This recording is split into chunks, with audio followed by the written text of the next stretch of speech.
कश्मीर ऐं आसपास 3 ॾींहं अॻु पयल तेज़ बरसाति ऐं ॻड़े सबबि इलाइक़े में वॾे पैमाने ते कणिक जो फसल तबाह थियो आहे, जॾहिं त इन सिलसिले में आबादगारनि पारां व्याज समेत वरितल कर्ज़ जी वापसी लाइ दुकानदारनि पारां ज़ोर भरियो पियो वञे, जंहिं सबबि हारी ऐं आबादगार वेतर परेशानी जे वार चढ़ी विया आहिनि। सरकार खां वाहुर करण जी घुर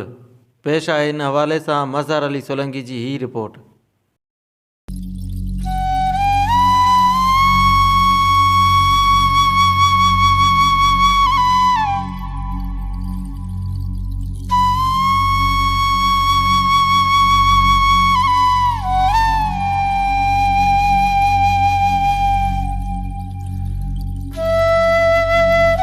कश्मीर ऐं आसपास 3 ॾींहं अॻु गड़े सां पियल बरसाति जी तबाहियुनि जा वधीक तफ़सील साम्हूं अची रहिया आहिनि, जिथे केतिरनि ई एकड़नि ते बीठल ख़ासि तौर ते कणिक जो फसल नास थी वियो आहे। दाणनि सां भरियल संग छणी वञण करे हर तरफ़ सावा तीला नज़र अची रहिया आहिनि ऐं आबादगार तोड़े हारी इंतिहाई परेशानी वारी सूरत हाल में घेरियल आहिनि। इन सिलसिले में R.N.N चैनल जी हिकु टीम पारां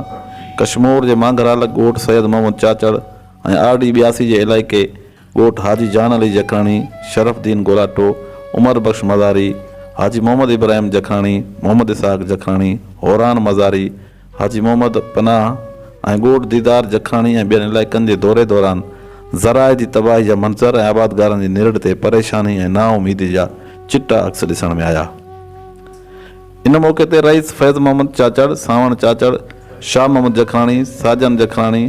शहज़ाद जखराणी ऐं ॿियनि ॻोठाणनि R.N.N न्यूज़ सां ॻाल्हाईंदे चयो त बरसाति ऐं ॻड़े सबबि हिकु तरफ़ असांजा फसल तबाह थी विया आहिनि त ॿिए पासे आबादगारनि ऐं हारियुनि पारां कर्ज़ तौरु वरितल भाण ऐं ॿिज जो कर्ज़ उगाड़ण लाइ पिणु दुकानदारनि पारां मथां ज़ोर भरियो पियो वञे।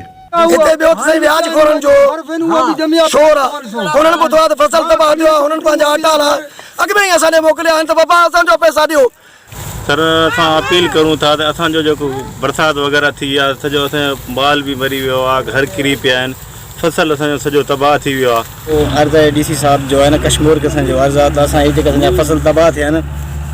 असां इन में जेको बि ख़र्चु कयो आहे, खाद आहे, बिज आहे,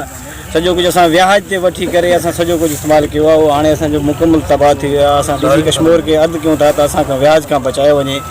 ऐं असांजे जेके बि सेठियुनि खे व्याज वरितो आहे उन्हनि खे मथां जेको आहे न थोरो हुकुम ॾिनो वञे ताकी असांजे मथां थोरी नरमी कई वञे। असांजो कोन माल वठण वारो आहे, न को ज़मीन ख़रीद वठण वारो आहे, का शइ कोन्हे असां वटि। हुननि इन सिलसिले में सरकार खां घुर कई त कुदरती आफ़त सबबि आबादगारनि जे थियल नुक़सान जो काथो लॻाए संदन कर्ज़ माफ़ कराया वञनि ऐं सरकारी ढल वग़ैरह पिणु माफ़ कई वञे।